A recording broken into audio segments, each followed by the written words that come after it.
Olá, sejam bem-vindos a mais uma terça da conjugalidade por aqui. Existe uma fantasia muito comum quando a gente fala de amor, que é a ideia de que um bom relacionamento é algo que a gente encontra.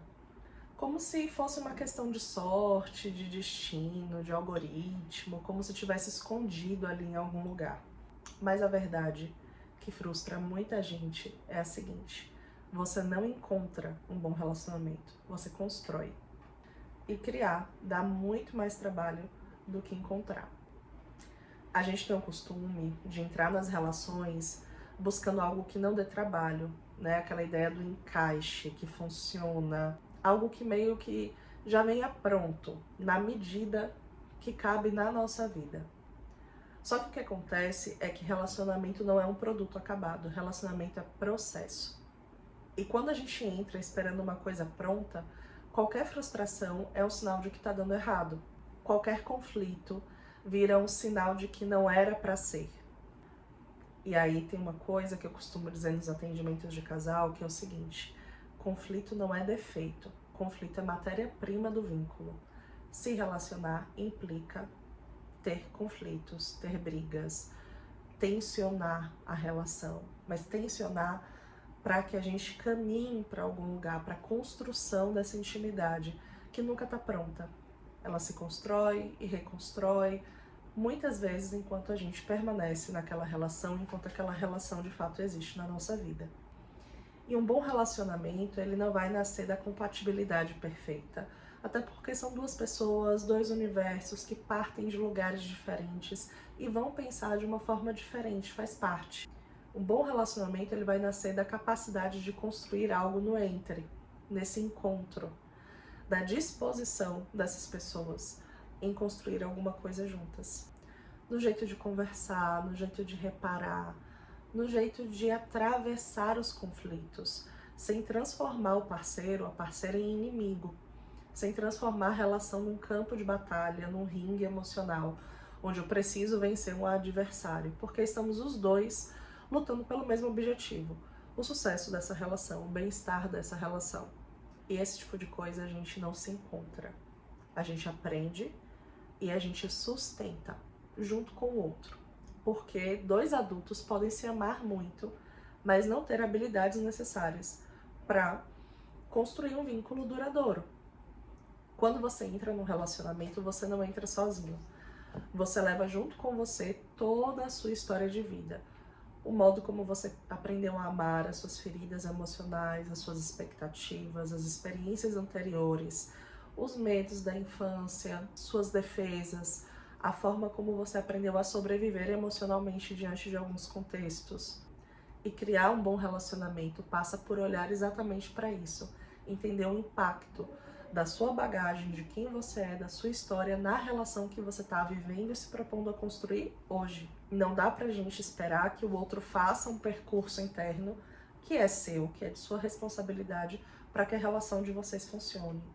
O percurso interno é dos dois para a relação que é esse bem comum, que está ali sendo partilhado e construído simultaneamente por vocês.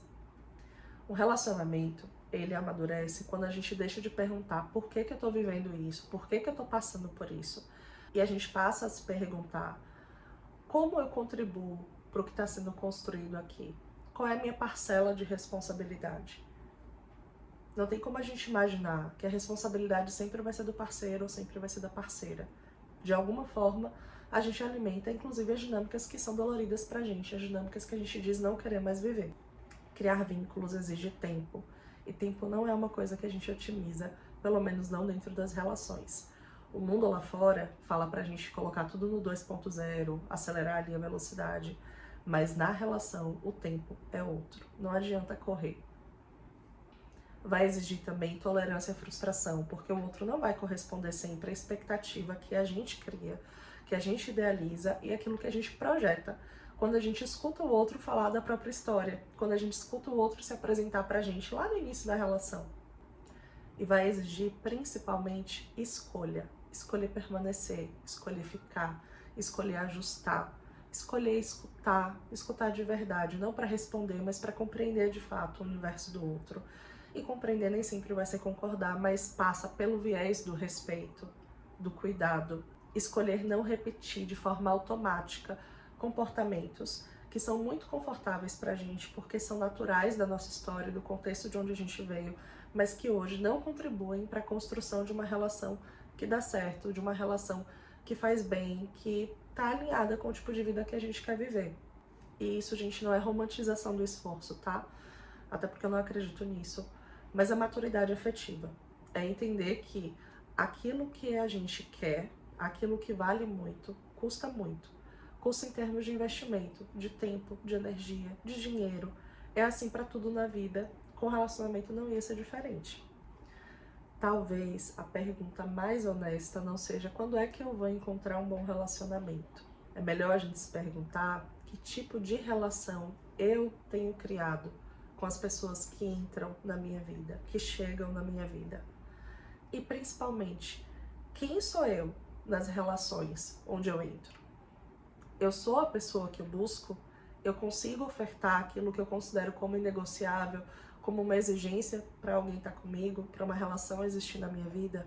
E sempre lembrar que bons relacionamentos são construídos na presença, na escolha do dia a dia, no compromisso, no cotidiano, na presença, na responsabilidade, na nossa habilidade de atravessar aquilo que não é ideal, mas que é real e que é possível e que por isso já é muito melhor do que aquilo que a gente idealiza. Você não encontra um bom relacionamento, você cria. E criar diz muito sobre quem você está disposto a ser na construção desse caminho. Se essa reflexão fez sentido para você, me segue. Toda terça-feira a gente tem vídeos aqui no YouTube e lá no Instagram, no quadro Terças da Conjugalidade.